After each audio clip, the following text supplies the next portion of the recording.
UPPCS की प्रारंभिक परीक्षा 11 अक्टूबर को होनी है। अब तक हम लोग कुल 17 प्रैक्टिस सेट कंप्लीट कर चुके हैं। ये 18वां होगा और आज से रेगुलर आपको जो प्रैक्टिस सेट है वो प्रोवाइड किया जाएगा। जैसा कि आप लोग जानते हैं कि 11 अक्टूबर को परीक्षा होनी है। 2 पेपर होता है। जीएस का जो पहला पेपर होता है यानी कि सामान्य ज्ञान का फर्स्ट पेपर, ये सबसे इंपॉर्टेंट होता है।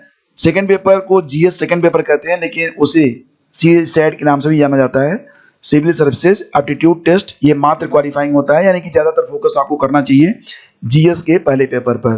तो ये जो वीडियो है इसमें हम कुल मिला के 35 से अधिक प्रश्नों को डिस्कस करेंगे। सभी प्रश्न बहुत ही इंपॉर्टेंट हैं, यानी कि एग्जाम की दृष्टि से तो बिल्कुल पूछे जा सकते हैं, आपको ऐसा लगेगा। 2 घंटे का समय मिलता है आपको परीक्षा में, और जो पूर्णांक होता है वो 200 होता है, और जो प्रश्नों की संख्या होगी वो 150 प्रश्न आपको दिए जाएंगे। गलत उत्तर अगर आप देते हैं तो 1/3 अंक आपको नकारात्मक मिलता है, यानी कि अगर आपने 3 प्रश्न गलत किए तो एक सही प्रश्न का जो अंक है वो डिडक्ट हो जाता है, कट जाता है। तो आइए शुरू करते हैं आज के प्रैक्टिस सेट को। क्वेश्चन नंबर 1 देखिए, बहुत इंपॉर्टेंट है। बताइए कि भारतवर्ष में नोट जारी करने की क्या प्रणाली है। भारतवर्ष में नोट जारी करने की क्या प्रणाली है, और इसका सही जवाब क्या बनेगा? ऑप्शन सी, न्यूनतम कोष प्रणाली। ठीक है, तो वर्तमान समय में आरबीआई करेंसी नोट जारी करने के लिए न्यूनतम कोष प्रणाली या फिर न्यूनतम आरक्षित प्रणाली को अपनाता है। इसे 1956 में अपनाया गया था। 1957 में इसे थोड़ा रिवाइज किया गया। इसे 1957 का आरबीआई एक्ट कहते हैं, और इसमें संशोधन करके ये कहा गया कि न्यूनतम आरक्षित कोष जो होगा वो 200 करोड़ रुपए का होना चाहिए। 200 करोड़ रुपए, इसमें 115 करोड़ रुपए का गोल्ड होगा, सोना होगा, और 85 करोड़ जो हुई ये विदेशी प्रतिभूतियां यानी कि विदेशी जो गारंटियां होती हैं वो रहेंगी। ठीक है, तो न्यूनतम कोष प्रणाली को अपनाया जाता है भारतवर्ष में नोट जारी करने के लिए। अगला क्वेश्चन लेते हैं। घाटे की वित्तीय व्यवस्था का अर्थव्यवस्था पर क्या प्रभाव पड़ता है? घाटे की वित्तीय व्यवस्था, तो इसको आप डेफिसिट फाइनेंसिंग भी कहते हैं। आप जानते हैं इसको क्या कहते हैं? Deficit financing. तो इसमें क्या होता है? मुद्रा की मात्रा को बढ़ाया जाता है। तो ऑप्शन सी इसका बिल्कुल सही जवाब है। इसको एक नाम और भी दिया जाता है, याद रखिएगा, इसको हीनार्थ प्रबंधन भी कहा जाता है। हीनार्थ प्रबंधन। अगला क्वेश्चन लेते हैं। अब यहाँ पर देखिए, पंचवर्षीय योजना है, और किस पंचवर्षीय योजना में किस कार्य पर बल दिया गया ये आपको मैच कराना है। तो जैसा कि आप जानते हैं कि जो पहली पंचवर्षीय योजना थी उसमें कृषि एवं समुदाय विकास पर बल दिया गया था, तो ए का 3 हो गया। दूसरा था कि जो दूसरी पंचवर्षीय योजना थी उसमें भारी उद्योग पर बल दिया गया, तो ये हो गया बी का 2। उसके बाद 5वीं जो पंचवर्षीय योजना थी उसमें गरीबी हटाने के बारे में बात कही गई थी, और उसके बाद 9वीं आ गया आपका, तो डी का 1 हो जाएगा। तो इस प्रकार से इसको आपको मैच कराना है। ठीक है, तो ये आप मैच करा लेना। अगला क्वेश्चन लेते हैं। माही सुगंधा ये किस फसल की प्रजाति है? ऐसे क्वेश्चंस बहुत सारे, मतलब कि बहुत बार पूछे जाते हैं यूपीपीसी की परीक्षाओं में। माही सुगंधा ये एक धान की प्रजाति है, तो ऑप्शन ए इसका बिल्कुल सही जवाब है। ठीक है, भारत में गरीबी का स्तर निर्धारित किया जाता है, और ये क्वेश्चन तो बहुत बार रिपीट हो रहा है, बहुत ही एक तरीके से विवादित प्रश्न बन रहा है ये। फिर भी इसका जो सही जवाब आयोग मानता है वो आप रट डालिए, और वही जवाब आप दे दीजिएगा कि सही जवाब है घरेलू उपभोक्ताओं के व्यय के आधार पर। तो भारत में गरीबी का आकलन योजना आयोग द्वारा प्रत्येक 5 वर्ष पर राष्ट्रीय प्रतिदर्श सर्वेक्षण संस्थान यानी कि नासो NSSO नासो के द्वारा किया जाता है, और सही जवाब बनेगा इसका घरेलू उपभोक्ता के व्यय के आधार पर गरीबी का स्तर निर्धारित किया जाता है। अगला क्वेश्चन लेते हैं। प्रधानमंत्री मुद्रा योजना का लक्ष्य क्या है? प्रधानमंत्री मुद्रा योजना का लक्ष्य क्या है? तो इसका जो सही जवाब बनेगा वो, अच्छा एक क्वेश्चन और भी पूछा जाता है। वो क्वेश्चन ये है कि जो मुद्रा योजना है वो किसके सहयोग से चलाई जाती है? ठीक है, तो अगर ये क्वेश्चन आ गया कि मुद्रा योजना जो है भारत सरकार किसके सहयोग से चलाती है, तो सही जवाब बनेगा इसका सिडबी। ठीक है, सिडबी आप जानते हैं ना, SIDBI सिडबी। तो आपको बता दें कि मुद्रा का फुल फॉर्म भी कभी कभी पूछा जाता है। इसका फुल फॉर्म क्या बनता है? Micro units development refinance agency. Micro units development refinance agency. एक बार और बता दूं, micro units development refinance agency. याद हुआ? ठीक है, और इसका सही जवाब क्या बनेगा? Option A. जो लघु उद्यमी हैं उनको औपचारिक वित्तीय प्रणाली में लाना, और ये जो योजना है वो सिडबी के सहयोग से चलाई जा रही है। अगला क्वेश्चन लेते हैं, निम्नलिखित में कौन एक सही सुमेलित नहीं है? एक जो है यहाँ पर सही मैच नहीं है, वो आपको बताना है। तो सही जवाब क्या बनेगा इसका? देखिए, अब यहाँ पर जो क्वेश्चन दिया गया है उसमें आल्हा जो होता है वो बुंदेलखंड से संबंधित है, आप जानते हैं। बिरहा जो है वो उत्तर प्रदेश यानी कि पूर्वी उत्तर प्रदेश से संबंधित है, ये भी सही है। कजरी जो है ये रुहेलखंड से संबंधित नहीं है, ये जो है गलत है।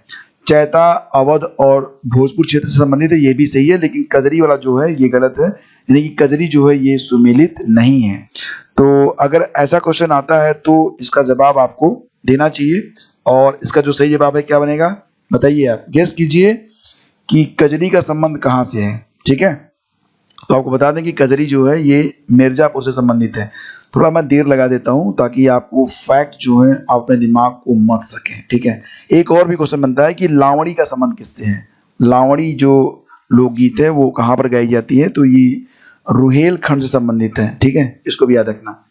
चलो क्वेश्चन नंबर 8 पे आते हैं। क्वेश्चन है कि सोनभद्र जिले को कितने राज्यों की सीमाएं स्पर्श करती हैं? तो सही जवाब क्या बनेगा? ऑप्शन सी 4 राज्य। और ये जो 4 राज्य हैं वो कौन कौन से हैं? एक तो आपका बिहार हो गया, दूसरा आपका झारखंड भी टच करता है, छत्तीसगढ़ भी छूता है, छत्तीसगढ़। इसके अलावा एक और है, कौन सा? बिहार, झारखंड, छत्तीसगढ़ और एमपी भी, एमपी को भूल गए आप। तो 4 राज्य हैं, इसको आप याद रखना। अगला क्वेश्चन लेते हैं। अब यहाँ पर आपको बताना है कि सूची 1 को सूची 2 से सुमेलित कीजिए, और जो पक्षी विहार है उसके बारे में आपको बताना है। नवाबगंज पक्षी विहार कहाँ पर है? नवाबगंज पक्षी विहार ये उन्नाव में है, याद रखना इसको। ओखला पक्षी विहार जो है ये गाजियाबाद में है, ये भी याद रखना। समसपुर पक्षी विहार ये रायबरेली में है। ठीक है, और पार्वती अरंगा ये जो है ये कहाँ पर है? ये गोंडा में है। ठीक है, तो इस प्रकार से हम इसको सुमेलित कर लेंगे और आंसर को दे देंगे। हर्बर्ट रिस्ले 1901 के अनुसार उत्तर प्रदेश किनका निवास क्षेत्र है?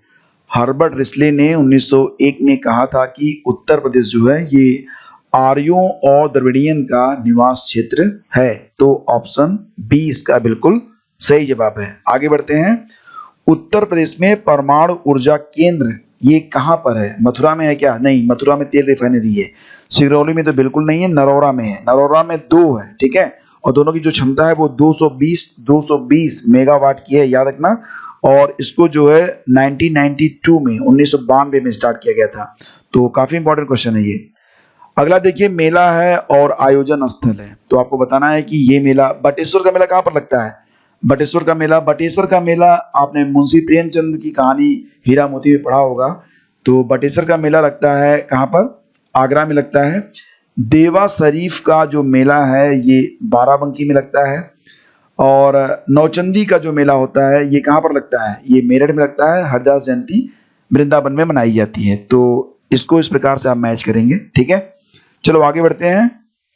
और जनपद और मुख्यालय को आपको मैच कराना है, ऐसे क्वेश्चन भी आते हैं। तो गौतम बुद्ध नगर का क्या हो जाएगा? ये हो जाएगा नोएडा, ए का 4।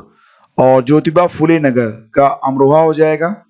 ठीक है, उसके बाद आता है संत कबीर नगर, ये खलीलाबाद। सिद्धार्थ नगर का आएगा नौगढ़। ठीक है, तो इस प्रकार से आप इसे मैच करा लेंगे। आगे बढ़ते हैं। उत्तर प्रदेश में किसान भाई योजना कब लागू की गई थी? उत्तर प्रदेश में किसान भाई योजना का प्रारंभ 1992 में किया गया था। ठीक है, किसान मित्र योजना प्रदेश में किसानों की सभी तरह की जानकारियां उपलब्ध कराने के लिए प्रत्येक पंचायत में एक किसान मित्र की नियुक्ति संबंधी ये योजना 18 जून 2001 से लागू की गई थी। यानी किसान भाई योजना 1992 से, और किसान मित्र योजना भी कभी कभी पूछा जाता है कि किसान मित्र योजना कब से स्टार्ट की गई थी? ये 18 जून 2001 से शुरू की गई थी, और वर्ष 2008 में इसे नया रूप दिया गया है। शुरुआत 2001 में हुई, 2008 में से थोड़ा सा रिवाइज कर दिया गया था। ठीक है, चलो आगे बढ़ते हैं। उत्तर प्रदेश खादी ग्रामोद्योग बोर्ड की स्थापना किस वर्ष हुई थी? उत्तर प्रदेश खादी ग्रामोद्योग बोर्ड की स्थापना हुई थी 1960 में। ठीक है, याद रखना इसको। आगे बढ़ते हैं। अगला क्वेश्चन लो।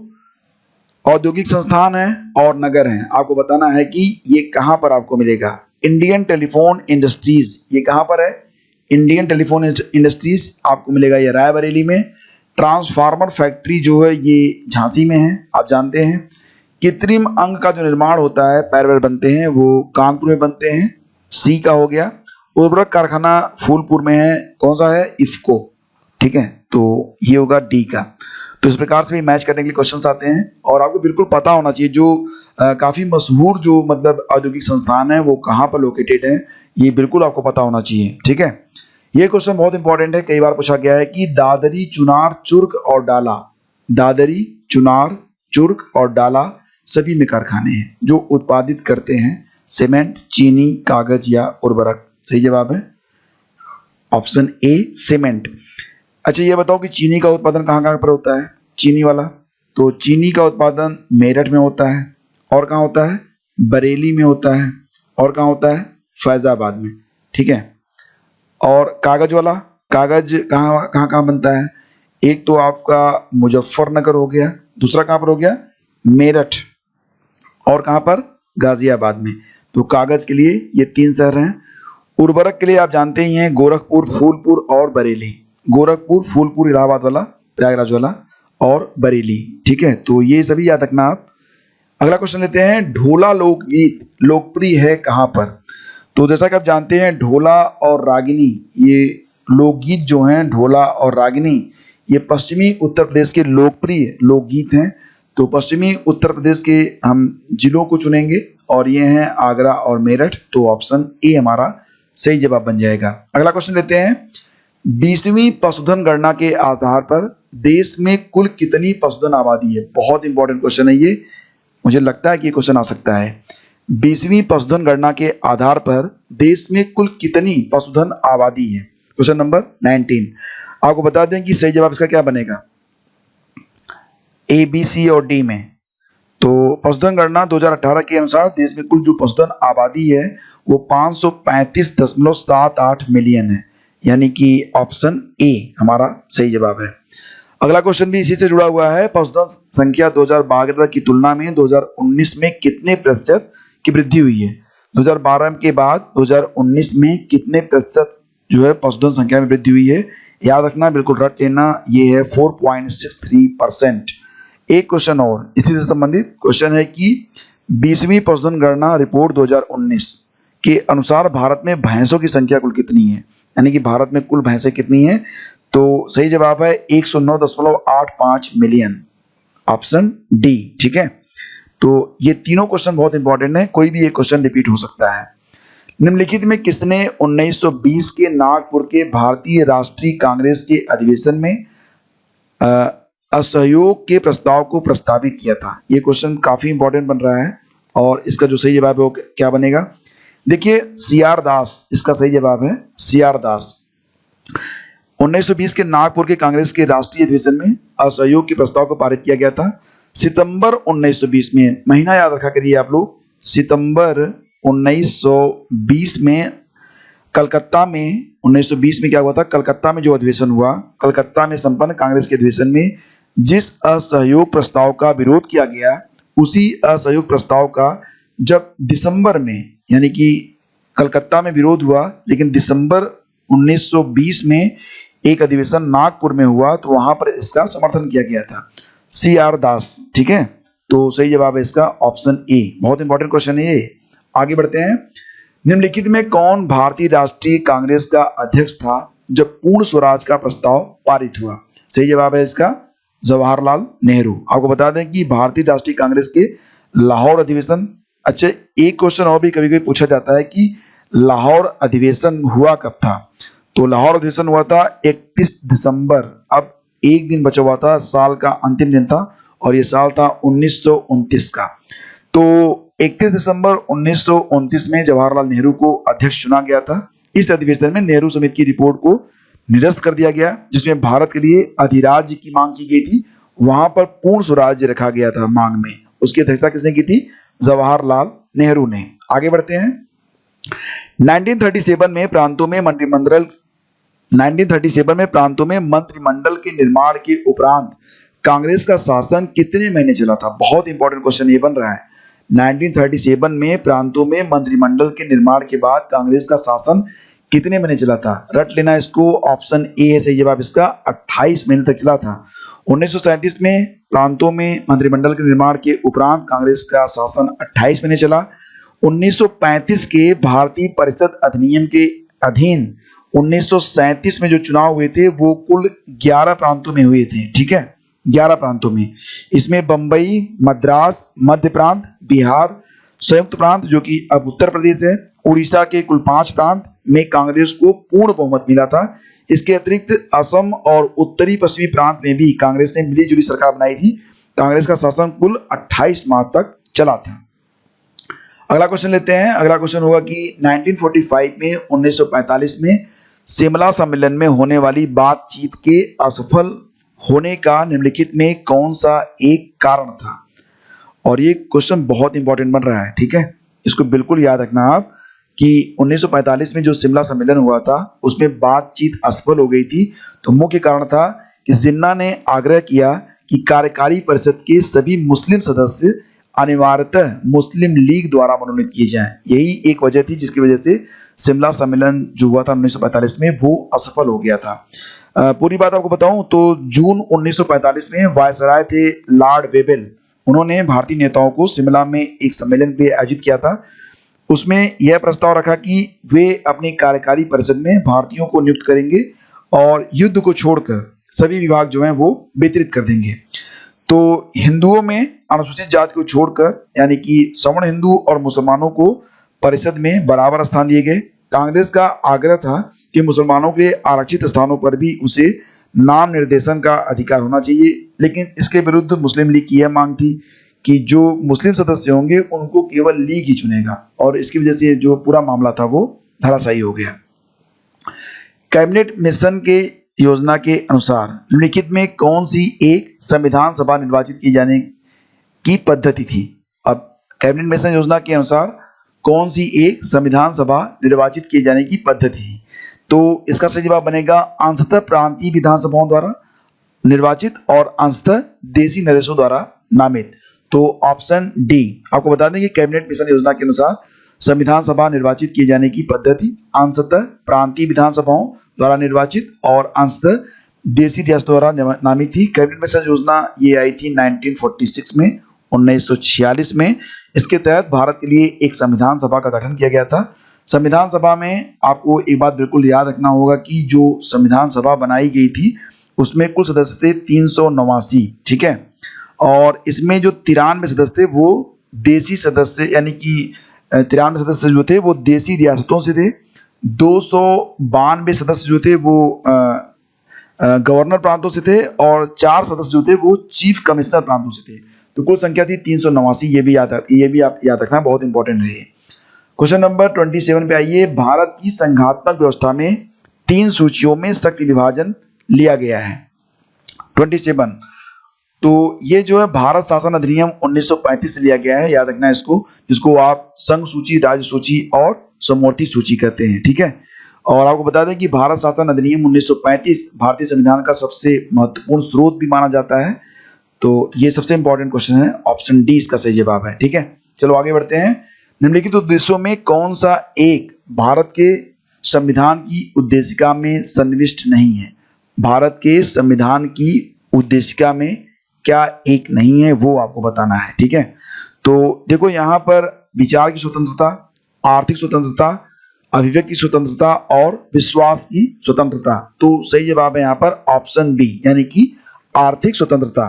तो आर्थिक स्वतंत्रता भारत के संविधान की उद्देशिका में नहीं है। भारत के संविधान की उद्देशिका में नागरिकों को विचार, अभिव्यक्ति, विश्वास, धर्म और उपासना की स्वतंत्रता प्रदान करने के अतिरिक्त सामाजिक, आर्थिक और राजनीतिक न्याय को सुनिश्चित करने का प्रावधान किया गया है। तो ऑप्शन बी इसका बिल्कुल सही जवाब है। आगे बढ़ते हैं। भारतीय संविधान का कौन सा अनुच्छेद यह घोषणा करता है कि इंडिया जो कि भारत है राज्यों का एक संघ यानी कि यूनियन होगा? तो ये बात कही गई है अनुच्छेद 1 में। ये बहुत इंपॉर्टेंट है, क्वेश्चन कई बार रिपीट हुआ है, ठीक है, बिल्कुल याद रखना इसको। आगे बढ़ते हैं। Question number 30। निम्नलिखित में कौन एक नए राज्यों के निर्माण के लिए संवैधानिक उपबंध नहीं है? नए राज्यों के निर्माण के लिए संवैधानिक उपबंध कौन सा एक नहीं है? तो ऑप्शन डी वाला नहीं है, बाकी सब सही है।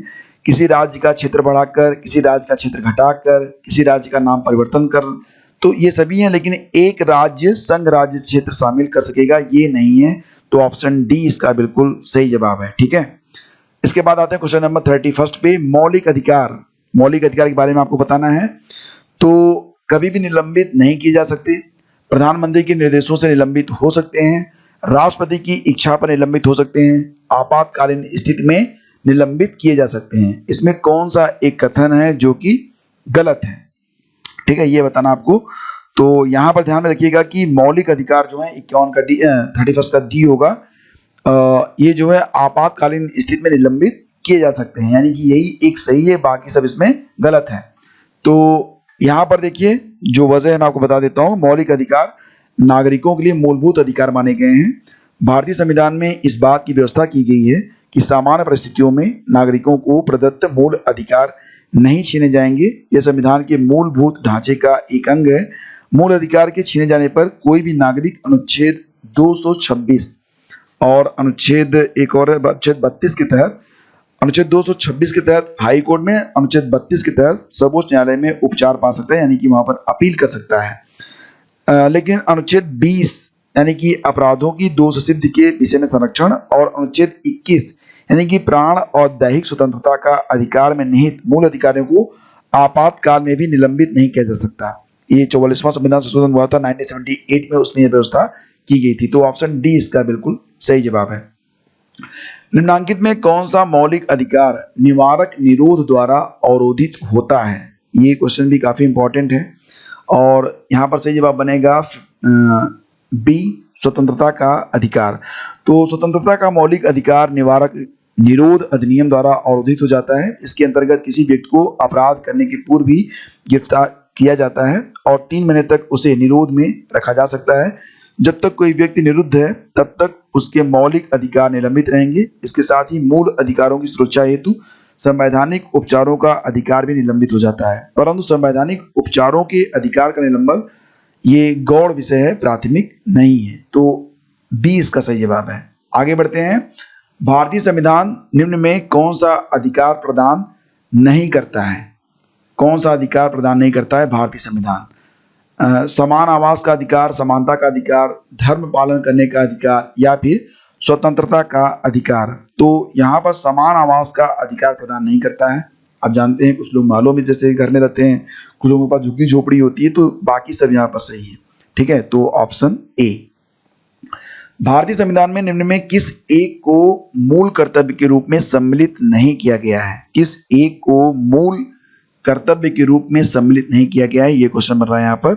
तो सही जवाब है 42वां संविधान संशोधन 1976 द्वारा अनुच्छेद 51 क यानी कि मौलिक कर्तव्य को अंतः स्थापित किया गया, जिसमें अल्पसंख्यकों की रक्षा का प्रावधान नहीं है। तो ऑप्शन सी।